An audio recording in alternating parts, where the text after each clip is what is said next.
Thanks very much. Thank you, Mr. Secretary, for being here. As usual, I want to bring up my graph, which we've updated to show that from the original CBO federal healthcare cost projections, this actually happened with a spike, obviously, for COVID here, and that brings us up to today. And in that backward-looking period in the past, that's an actual $2.2 trillion savings in healthcare spending below what CBO forecast. And if you bring the forecast forward in the next 10 years, the budget period, the projected savings are $6.9 trillion against the extended earlier CBO projections. So that tells me that something is going on out there, and I think it has a lot to do with the improvements in the quality of care, the improvements, the move to value-based care, the success of accountable care organizations, and perhaps also some of the pharmaceuticals that have come our way. But I do think that this is worth taking a good hard look at, because if we can get those kind of savings out of the healthcare system without taking away benefits, we should be all over that. And I know for sure that the ACOs in Rhode Island, Integra and Coastal Medical, hit it out of the park and produced significant savings, wrote big checks back to Medicare, and their patients loved it because the patient experience got so much better. And so I commend that point to you, and as I always do, and hope we can make more progress there. I also want to go back to something that I have referred to you before, which is my efforts to try to get an end-of-life care model set up in Rhode Island using the CMMI pilot. I'm not asking the rest of the world to come with us.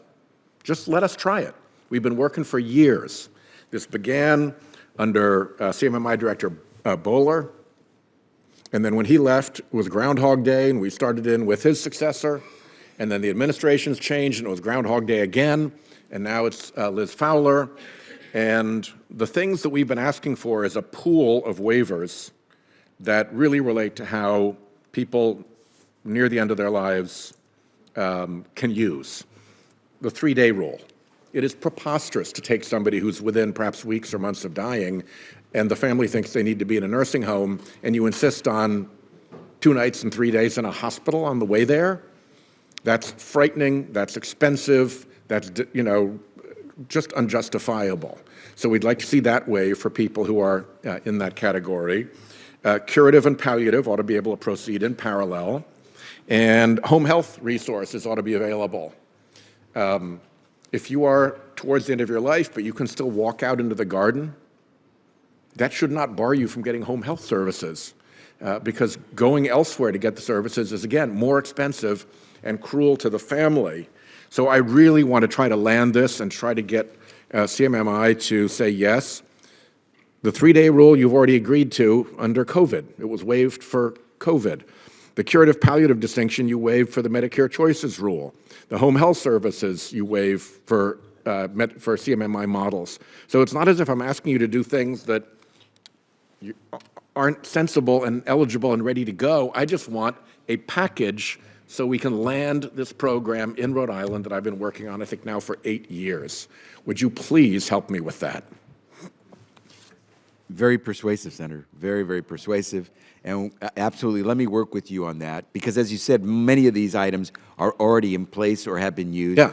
And yeah. I think and everyone CMMI agrees. says, no, you should do it our way. No, just do it our way, right? We're going to be the pilot. We'll put it all together. We'll make it work. You can measure and model us. We'll work with the ACOs. We'll do whatever they want. But I've had enough Groundhog Days. Yeah, let's follow up, because I think CMS would like to get there as well.